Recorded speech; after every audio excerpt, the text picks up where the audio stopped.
और एक बार फिर आपको ले चल रहे हैं आंध्र प्रदेश के विजयनगरम में रेल हादसा हुआ है। रायगढ़ से विशाखापत्तनम जा रही ट्रेन पटरी से उतर गई। विजयनगरम में हादसा हुआ, ट्रेन की 3 बोगियां पटरी से उतर गईं। अब तक 6 लोगों की मौत की खबर आ रही है।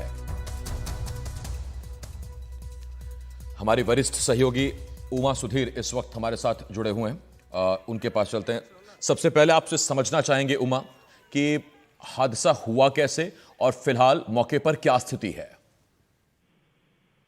हादसा आज शाम को हुआ था। ये कहा जा रहा है कि जो विशाखापट्टनम से रायगढ़ जा रही थी ये ट्रेन, और जब वो पटरी पर विजयनगरम पर रुक गई, इसलिए कि कोई ओवरहेड केबल कुछ टूट गया था, ऐसा टेक्निकल कारण बताया जा रहा है, जिसकी वजह से ये ट्रेन वहां पर रुक गई थी। और तब पासे एक पलासा पैसेंजर है, वो पीछे से आई और उसने इसको टक्कर मार दी और 4 बोगी जो खड़ी हुई जो ट्रेन थी उसके 4 बोगी पटरी से उतर गए और साथ में एक गुड्स ट्रेन भी खड़ा था और उस पर ये 4 बोगी गिर गए थे और उनको रेस्क्यू करने में काफी वक्त लग गया। और पहली जब इंफॉर्मेशन आई थी विशाखापट्टनम में, तब बताया जा रहा है 5 घंटे पहले आई थी, लेकिन अब भी रेस्क्यू ऑपरेशन जारी है। मंत्री, पुलिस और मेडिकल के जो टीम्स हैं वहां पे पहुंचे हुए हैं। बताया जा रहा है कि 6 लोगों की मौत हो गई है और 10 लोगों को अस्पताल शिफ्ट कर दिया गया है और अब भी लोग वहां पे ट्रैप्ड हैं या नहीं, उस पर अभी कोई क्लैरिटी नहीं आई है, लेकिन रेस्क्यू ऑपरेशन अभी भी जारी है। और क्योंकि ये मेन लाइन थी,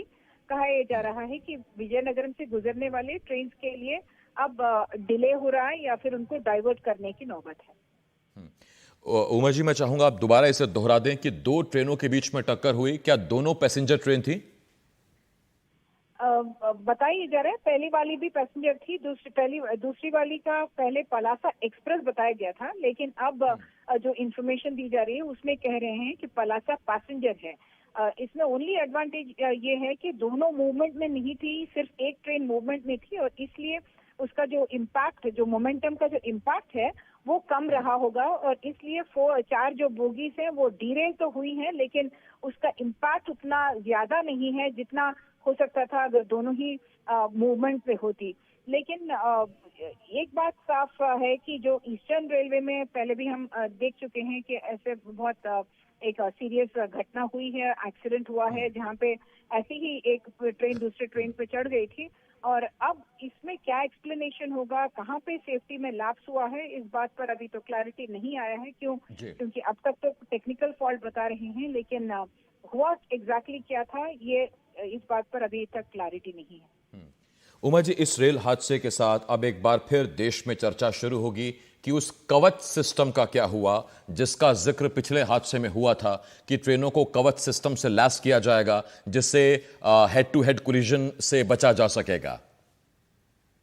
बिल्कुल, कवच की बात हम करते हैं कि जब ऐसी कोई नौबत आएगी, कोई एक ट्रेन और दूसरी ट्रेन एक ही पटरी पर रहेंगे या फिर आमने सामने आ जाएंगे, सिग्नलिंग में कोई फेलियर होगी तो ट्रेन रुक जाएंगी। लेकिन क्या ये वाली ट्रेन कवच वाली टेक्नोलॉजी से कवर्ड है, इस बात पर क्लैरिटी नहीं है। मेरे ख्याल से तो जो नए वाले ट्रेन चलाए जा रहे हैं उनमें कवच की बात हुई थी, लेकिन ये जो पैसेंजर ट्रेन हैं, इनमें कवच टेक्नोलॉजी की बात है, कवर्ड थी कि नहीं, इस पर तो कोई क्लैरिटी मैं नहीं दे पाऊंगी।